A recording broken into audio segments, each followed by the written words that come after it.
All right, it's time now to deep dive the latest on the stimulus news. What is happening in Washington? These guys need to get their heads out of the sand. We're going to talk about where the heck is Mitch McConnell in all of this. Is the president sidelining himself in these negotiations?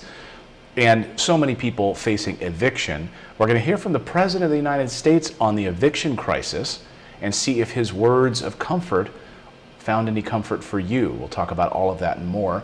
Plus this. Big story out of Pittsburgh this morning, and a city, it could be coming to a city near you. That's right, a $500 stimulus debit card could be coming to a city near you if you live in one of these 15 cities. So we don't have the full list yet, but it is being sent out thanks to Jack Dorsey, the CEO of Twitter. He's offering a guaranteed income program. He's funneling this money himself. Jack Dorsey is the founder of Twitter, and what he's doing is he's sending out, he started with Pittsburgh. Mayor Bill Peduto there announced that his city is now participating in a program which will receive funding from Twitter, and eligible recipients, residents there, will receive $500 per month in guaranteed income. And it's going to help push them through the coronavirus pandemic. He's also pushing it out to 15 other cities, and he says he's going to do even more. He sent out this tweet. He said, I'm sending out $3 million right now to Michael D. Tubbs, Mayors Faraji, for guaranteed income programs in cities across the country. This is one tool to help close the wealth and income gap, level systemic race and gender inequalities, and create economic security for families. He's calling for universal basic income. How great is that? I mean, here's a guy who's taking his money and he's going to be offering a recurring monthly stimulus for the American people. And our federal government can't get its act together and do this very thing. Now that the stimulus money is, now that the $600 has dried up, we are heading for a major economic disaster. And one economist, Joseph Minarek, who's a Conference Board Chief Public Policy Economist and former OMB Chief Economist, he says if we don't get this $600 back, it's going to be a disaster for our economy. Listen to what he had to say. State benefits are very small. There are no jobs out there to be had. There is a threat of people not being able to pay the rent, of being evicted. They can't buy food for their kids. It's a really difficult situation for many folks. So there is a need to provide support. And if it's not there, the economy will do poorly. And it's going to really collapse. We heard from 100 CEOs that sent an open letter to Congress demanding that they pass more stimulus, that if they don't, all of these businesses are going to shut down. We heard from Walmart. We heard from Starbucks, McDonald's. All of these major companies sent a letter to Congress, hoping that they'll pay attention. And where is Congress right now? Here's the front page of the Financial Times today, that federal policymakers are calling for fiscal support to save the U.S. economy. You have the Fed, again, folks. This is very, very important. I think this is a very important part of the story. You're hearing now from Neil Kashkari. You're hearing from other members of the Fed who are coming out. Now, you're not hearing from Jerome Powell directly on this, chairman of the Fed, but you're hearing from others who are coming out and saying we need to pass stimulus. In fact, we have a bit of a new metaphor in all of this now, because Richmond Fed President Thomas Barkin said this. Listen, 4 months ago, when we did the first stimulus, he said, we thought the economy faced a pothole. And the stimulus just put a plate over that pothole so we could navigate through it.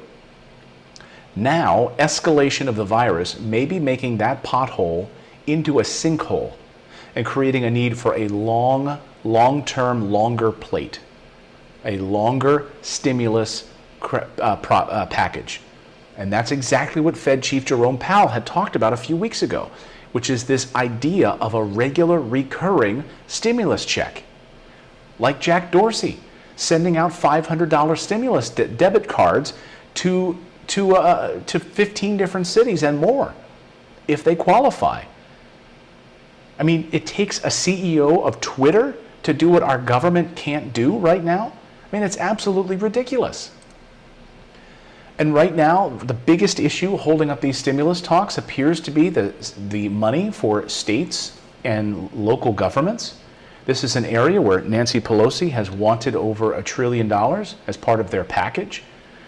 President Trump, though, took to his podium yesterday to slam the Democrats and basically say that Democrats just want a bailout for blue states. Listen. So I was wondering if you could talk about both how you might prevent evictions through executive action, and then also... Yeah, I can do that if I want, and I want to do that. I don't want people to be evicted. And, when they're evicted, when they're thrown out of their, whatever the place may be.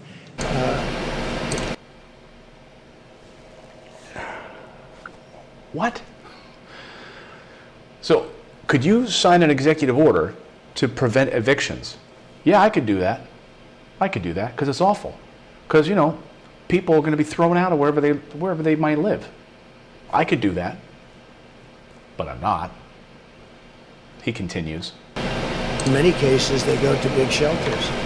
And if you talk about pandemic, this is a pandemic, and they go to shelters. Number one, they're thrown out viciously. It's not their fault. It's China's fault. It's not anybody's fault. It's China's fault. But number two, and if they are thrown out, they oftentimes will go to a shelter with tremendous numbers of other people, and the virus will spread. And we don't want that. Okay, so are you not making a case to prevent that from happening? Could you, through executive order, stay the moratorium, make sure that the moratorium is in place for evictions? Federally? You could. He says I could. So two big issues, right? If they go to shelters, then that could spread the virus even worse. We saw what happened in nursing homes. We saw what happened with people in close quarters. So, okay, and then also people are going to be homeless. You could do that.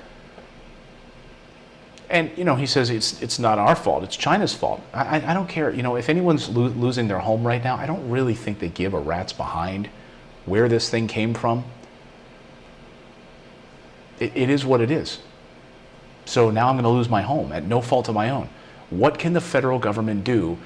What are they doing? They're doing nothing but dithering, withering away. And it looks like the White House, according to the New York Times this morning, appears to be sidelining himself. With jobless aid expired, Trump sidelines himself in stimulus talks.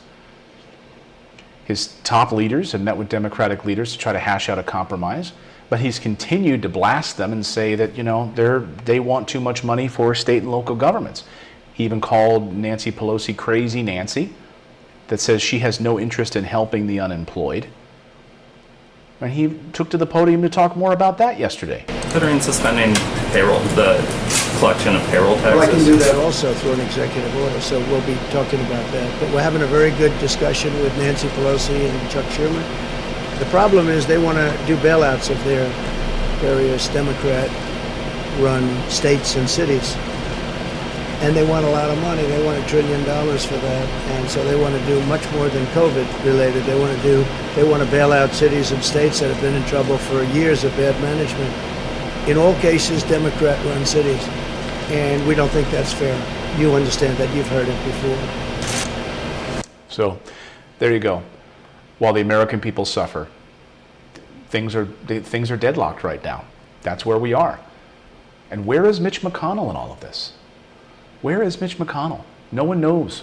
He's been quiet in this whole process. Thank you so much for joining us on the show today. Please subscribe to the channel. Smash that like button, by the way. And don't forget, you can sign up for our daily newsletter. It's totally free. We deliver this right to your inbox first thing every morning, totally free. And you can read it in about 5 minutes while you're having your coffee. Grover is working on his column. In fact, I asked a question in the newsletter this morning about Grover. He will really appreciate your response. So please respond to my question about Grover in the column today. I really appreciate you doing that. And thank you so much for being a part of this great community.